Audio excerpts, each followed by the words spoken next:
est-ce que l'opération Crossbow est quelque chose qui vous parle? Ah, pas du tout. Non. Il y a un moment donné où les Alliés apprennent que les Allemands sont en train de fabriquer ce qui va s'avérer être des premières fusées. Et celui qui mène tout ce projet, il ne faut jamais oublier ça. Ça étonne toujours les gens quand je le dis, mais c'est la vérité, c'est les faits. Celui qui menait ça, il s'appelait Werner von Braun. Bah oui. Werner von Braun, c'était un nazi convaincu. Il a été par exemple au camp de concentration de Dora, où il a vu la situation des déportés, et c'était là où étaient fabriqués. Après qu'ils aient creusé les tunnels, ils fabriquaient les V1 et les V2. Et donc les Alliés ont su, et ils ont commencé à chercher. Alors vous avez un film avec Sophia Loren qui s'appelle Opération Crossbow, vous avez l'affiche du film dans le site. Et ils ont commencé à chercher. Et alors, c'est là que ça devient complètement démentiel, tout ce qu'on a appris, c'est que le 24 août 1944, la veille de la libération de Paris, ce sont des Polonais qui sont là. Il y a une mission qui passe. Vous avez l'adresse du site dans le site de l'Amicale. Et il y a un avion qui passe, on sait, il y a des photos, on sait que c'est un bimoteur. Le modèle de l'avion est identifié. Et là, je me dis que ce jour-là, un avion qui passe, il y a bien des Polonais qui ont dû lever la tête pour le regarder passer. Mais il photographie tout le secteur. Donc on a des photos qui se suivent, ce qui a permis à Dariush, et là, vive la technologie moderne, Dariush, avec une application et en reprenant les photos et en travaillant avec un géomètre de Bornesi-Novo, a une application. C'est-à-dire que là, on est très précisément, peut-être à 50 cm ou à 1 mètre près, à la porte du camp. Dans la thèse de l'abbé Flamand, il y a une photo qui visiblement est prise d'un mirador qui se situe de ce côté. Dariush le fouineur, au très bon sens du terme, trouve sur le site internet de la Croix-Rouge de Genève des photos qui ont été prises lors d'une inspection de la Croix-Rouge. Il y avait des inspecteurs qui venaient dans les camps pour vérifier si la Convention de Genève était respectée. Et quand vous tapez le nom de l'inspecteur, c'est quelqu'un qui est très très connu au niveau de la Croix-Rouge. Et là, il est accompagné de gens qui font des photos qui sont d'une qualité absolument géniale. Vous pouvez les voir dans le site internet. Et là, on trouve une deuxième photo, et ce n'est pas la même que celle qui est dans le livre de Flamand, parce que sur la deuxième de la Croix-Rouge, on voit une carriole avec un cheval qui rentre dans le camp, qui n'est pas dans la première. On voit la barrière dans une photo qui est ouverte, dans l'autre, elle est fermée. Ce sont bien deux photos distinctes, vraisemblablement prises à peu près du même endroit. Donc là, on est à un endroit où il y a des... Je vous montrerai jeudi quand on regardera le site. Il y a des voitures, etc. Et donc, quand on rentre dans le camp, on a immédiatement le bloc 3 à notre droite. Et il se passe là encore une chose étonnante. Enfin, voilà, toujours dans les anecdotes. Quand les prisonniers français ont quitté mi-mai 42, 2 mois après l'affaire du tunnel où Rabin est assassiné, ils quittent le camp, ils partent par ce chemin, un train les attend, les emmène à Arnswald. Et d'Arnswald arrivent dans des trains les officiers polonais qui les remplacent. Mais il va y avoir une nuit, ils ont vidé le camp par moitié, les deux camps par moitié. Donc il va y avoir une nuit où ici il va y avoir des Français et des Polonais, séparés dans des blocs, mais ils sont ensemble. Et à Arnswald, il va y avoir des Français et des Anglais. Et des Français et des Polonais également. Et puis la fin de la transmission, du transfert des prisonniers va avoir lieu. Mais quand les derniers prisonniers français sortent du camp, il y a, il faut que je recompte le nombre de lettres, il y a 12 prisonniers. Il y a 12 prisonniers polonais qui arrivent, qui sont, j'imagine, quelque part ici, qui ouvrent leur manteau. Et sur chaque poitrine, il y a une lettre. Et l'ensemble des lettres fait « Vive la France ». Et en 2012, je suis venu en 2011 tout seul pour rencontrer Dariush, les maires, etc. Pour leur dire l'année prochaine, ça va être le 70e anniversaire du transfert des des Français et des Polonais. Dans ma petite tête de petit bonhomme, je me dis, après tout, chacun doit apporter sa petite pierre aussi à l'idée européenne et à l'entente entre les peuples. Et les maires disent ok, on va faire. Et l'armée dit ok, on va faire. Et les prêtres disent ok, on dira des messes. Et on fait une surprise aux Polonais. Alors la messe a eu lieu dans la forêt, au pied d'une croix que vous allez voir. Puis quand les Polonais, il y avait beaucoup de monde. Les Français, je leur ai dit, vous partez d'Ardar vous mettre en place. Et à cet endroit, il y a cette fois 13 Français qui ont chacun une lettre. Et quand les Polonais arrivent, c'est écrit « Vive la Pologne ». Et en plus, on leur a appris à dire « Vive la Pologne » en polonais. Et les Polonais reviennent de la messe et ils voient une bande d'ahuris de Français avec des panneaux « Vive la Pologne » et qui leur crient « Niech Polska !» Et l'après-midi, dans mon discours, je l'ai expliqué, j'ai dit en fait, on a voulu aujourd'hui rendre aux Polonais ce que les Polonais ont fait pour nos pères en 1942. Moi, j'attache toujours beaucoup d'importance aux symboles et ils ont été, je pense, heureux. C'est comme ça aussi qu'on a fait, qu'on s'est fait connaître et qu'on s'est fait, je pense, aimer dans les lieux. Voilà. Si vous n'avez pas de questions, on va continuer. Du verstehst alles? Das ist für dich eine französische Schule? Ja. Für Lernen meine Polonais Sprache? arrivé. Polonais arrivé, ja. Donc mon père était dans ce bloc 3, à la baraque 18. Chaque baraque comportait 4 chambres. Et dans la même baraque que lui, il y avait l'abbé Flamand qui a écrit, qui a soutenu sa thèse au début des années 50. Et à la baraque 15 était Alain de Boissieu, le futur gendre du général de Gaulle. Mon père en parlait un petit peu, Boissieu était avec nous. Et puis, la vie continue en France. Alors on écrit, mais on ne dit pas tout dans les lettres, parce qu'on ne veut pas inquiéter la famille. Puis la famille ne dit pas tout dans les lettres, parce qu'on ne veut pas inquiéter le prisonnier. Donc je dis des fois que ces lettres, elles sont insincères, mais pas dans le mauvais sens du terme. Elles sont insincères parce qu'on ne veut pas inquiéter. C'est terrible de ne pas pouvoir se dire tout.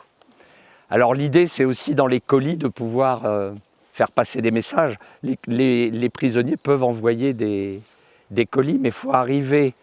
Toutes les lettres, tous les documents qui arrivent sont vus. Dans les colis, les boîtes de conserve sont ouvertes, etc. Et tout est tamponné, Gepprüft, censure, avec un certain nombre de numéros de censeurs. Dariusz, là encore, a trouvé un jeu de photos qui sont prises par un soldat allemand avec au dos le fait que c'est bien l'Oflag 2D de Grossborn. Et c'est en fait, ce sont les gens du service de censure. Et là, ces photos, elles sont terribles parce qu'il y a des tables. Et sur ces tables, vous avez des piles et des piles de lettres. Vous imaginez plus de 3000 qui, chacun ayant droit à 2 lettres, 2 cartes par mois. C'est une masse de documents à contrôler. Et puis la vie continue. Alors il y a un monsieur qui était avocat, monsieur De Swart, qui était avocat à Paris. C'est un nom qui vous parle, Jacques De Swart. Jacques De Swart, il est avocat à Paris et puis il a l'idée de construire une maison dans un village qui s'appelle Tigy, c'est le village où j'habite.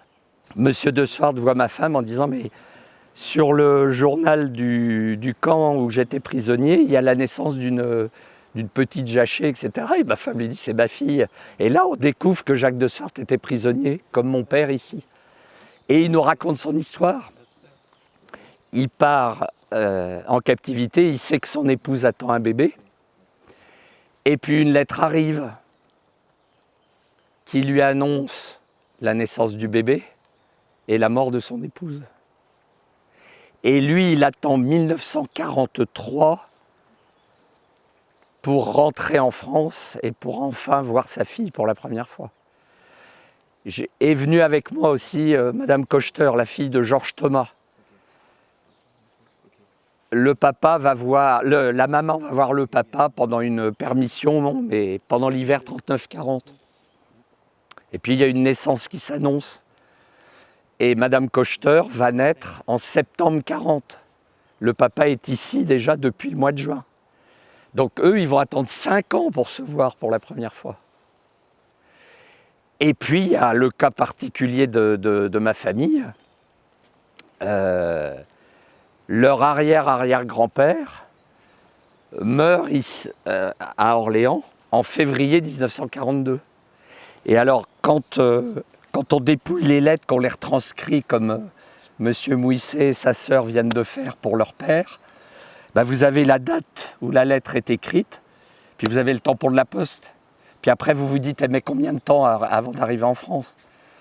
Si bien que le jour où ma mère m'a donné les lettres, en pleurant, en me disant tu les lis, tu les brûles, ce que j'ai jamais fait parce que ça aurait été pour moi un sacrilège, je me suis précipité à lire la réaction de mon père à la mort de son père. Et j'ai à la maison un faire-part de deuil, vous avez connu ça dans notre jeunesse, une feuille blanche avec un gros trait noir tout autour. Madame Renée Jachet, Maître Pierre Jachet, ton arrière-grand-père et son épouse, le lieutenant Bernard Jachet, entre parenthèses, en captivité. Et là, vous lisez ça, et ben vous vous dites, il n'est pas venu mettre son père en terre.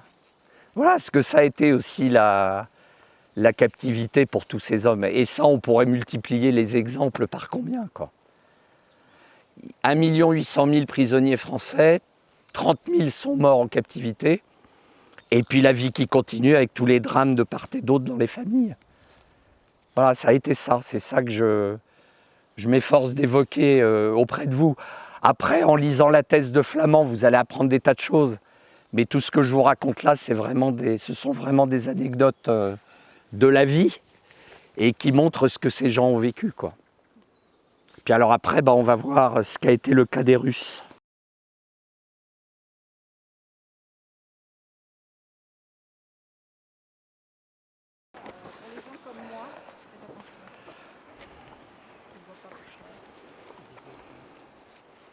Donc vous voyez que le terrain commence à amorcer une pente, enfin, ou une montée dans notre sens. Alors le cas du lieutenant Rabin, 8 mois pour creuser ce tunnel, à partir de la baraque 35-2. Quel bloc?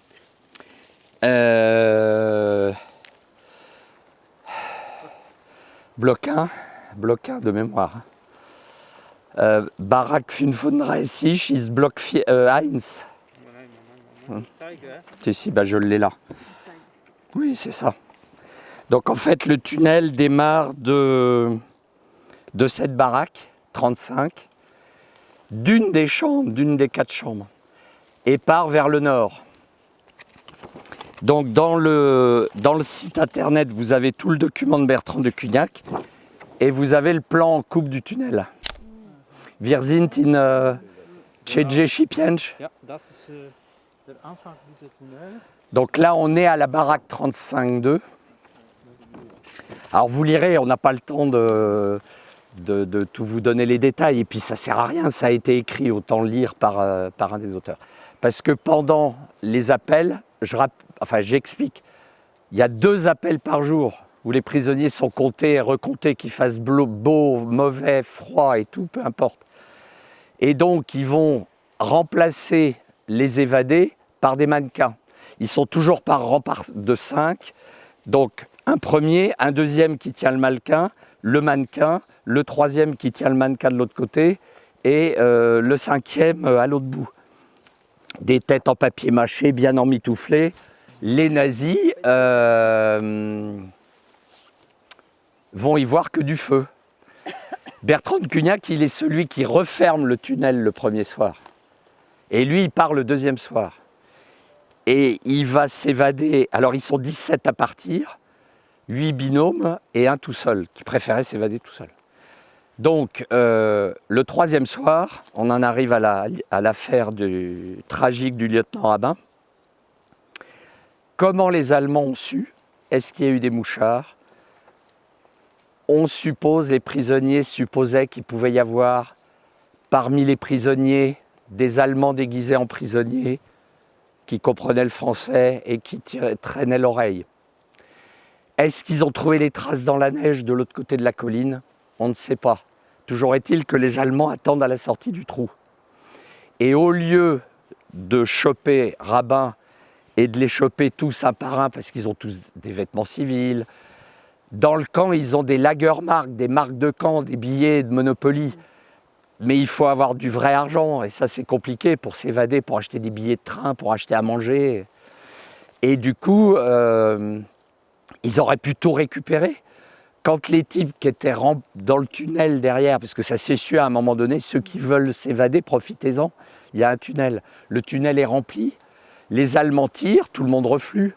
Alors les prisonniers estiment 117 mètres, et intervient encore Monsieur Dariush, avec la technologie moderne, et il me dit, il y a 5 ans, avec des radars de géolocalisation, on va chercher le tunnel.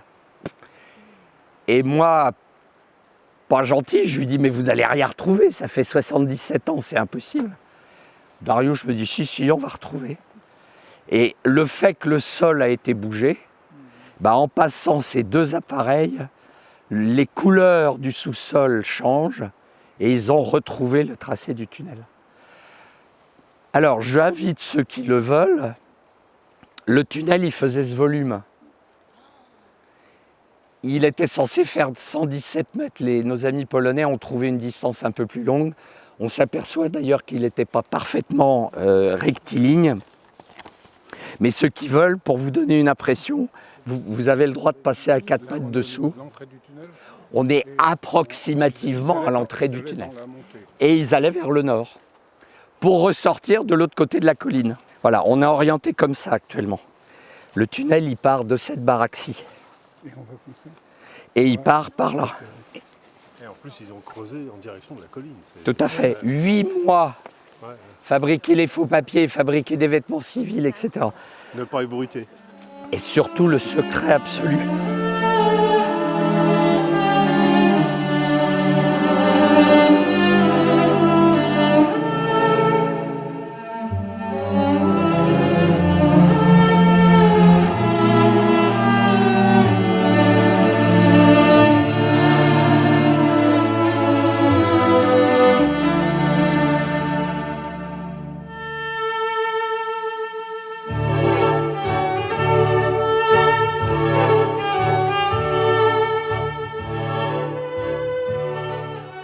Ce que les Français ont annoncé dans leur plan, ils annoncent 117 mètres de long. Or, les Polonais, avec les calculs scientifiques qui ont été faits avec les radars de géolocalisation, disent 162 mètres. Bon, toujours est-il que vous avez vu la montée, vous voyez la descente. Ils essaient de sortir à l'abri. Et sur la carte forestière, vous avez en rouge l'emplacement de l'Oflag, l'emplacement du Stalag 302 des Russes et l'emplacement du tunnel. Vous voyez ce travail de géolocalisation qui a été fait, c'est la ténacité de Dariush et puis la technologie moderne, c'est quand même fantastique. Si nos pères avaient su qu'on avait retrouvé en plus, je crois qu'ils n'y auraient pas cru. Je vais vous demander un petit instant de recueillement parce que c'est à peu près ici que le lieutenant Rabin a été massacré. Il a été mitraillé oui. À la sortie ici, oui. Ou alors lorsqu'il refluait. Non, ici. Ici. C'est pas à l'intérieur du camp. Auf das Fotos. Und was ist wichtig? Das ist die langste Tunnel, welche haben die Kriegsgefangene gemacht, die Zweite Weltkrieg. Alors Dariush me dit, ce qui est très important, c'est de dire que d'après les connaissances historiques aujourd'hui, ça serait le plus long tunnel creusé par des prisonniers de guerre au cours de la Deuxième Guerre mondiale. Qu'est-ce que je voulais dire d'autre ? Oui, donc Bertrand de Cugnac, lui, il part, et comme je vous l'ai dit hier, il apprendra la mort de son camarade rabbin que quand ils seront ramenés au camp, après avoir été arrêtés en Belgique. Alors ils s'étaient donnés tous, ils avaient tous juré sur l'honneur d'essayer de tenir 3 jours pour ne pas dire d'où ils venaient. Et c'est là que c'est effrayant de voir les moyens que les Allemands avaient à l'époque, quand on se dit avec Internet aujourd'hui. Il a fallu 3 jours et ils ont dit vous vous appelez de Cugnac, vous venez de Tel Oflag, etc. Et on en revient à ces fameuses personnal carteux qui étaient dans tous les camps et donc ils ont forcément fait des comptages ici pour vérifier qui était parti. On prend les fiches, on les diffuse dans toute l'Allemagne. Mais bon, pendant ce temps-là, il y avait aussi ce qu'on voit dans la grande évasion. L'idée, c'est aussi d'emmerder les Allemands, hein, il n'y a pas d'autre mot, et de mobiliser des troupes à leur recherche, quoi. Et alors là, il y a un homme qui se distingue aussi, dont il faut absolument parler. Toute croyance ou religion mise à part, chacun pense ce qu'il veut dans sa tête. Mais il y a un homme extraordinaire qui s'appelle l'abbé Dupaquier. Et l'abbé Dupaquier, il s'impose aux Allemands parce que Rabin est transporté à l'infirmerie. Et le père Dupaquier est prévenu, ça a fait évidemment une traînée de poudre. Il est arrivé, les Allemands ont voulu le mettre dehors et il n'en a pas été question. Donc lui, il s'est imposé avec son accent bourguignon et il est resté, j'imagine qu'il a administré les derniers sacrements au lieutenant rabbin. Et alors le père Dupaquier, on lui a rendu hommage il y a quelques années, moi j'avais proposé. J'ai pris contact avec le maire de sa commune en Côte d'Or. On y est allé, et la mairie, on a apporté une plaque qui est installée dans l'église de Moutier-Saint-Jean. Et la mairie a décidé, on a rencontré des gens qui avaient encore des paroissiens qui avaient connu le père Dupaquier. Et on leur a raconté l'histoire du tunnel et ce qu'avait fait le père Dupaquier ce jour-là. Et la municipalité a décidé de donner son nom à la place qui est devant l'église.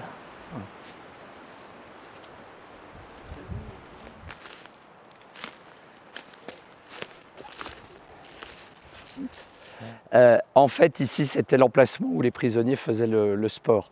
Et c'est pour ça que le terrain est... Et là, vous pouvez imaginer des matchs de football avec des centaines de gens qui sont assis ici en train de regarder. Bloc 1. Bloc 1. Et alors, venez, suivez-moi pour le bloc 4.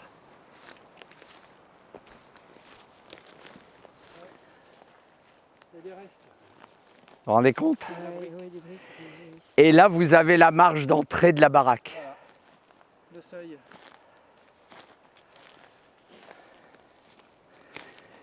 Et là, il y a des briques partout. C'est naturel?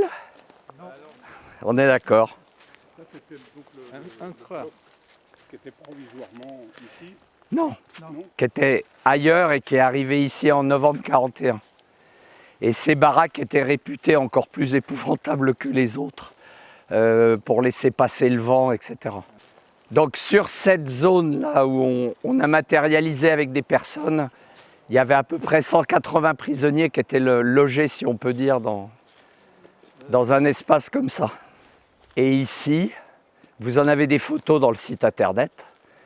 Les prisonniers avaient fait des décorations avec du papier, comme on appelait ça, du papier sulfurisé pour faire des faux vitraux, etc.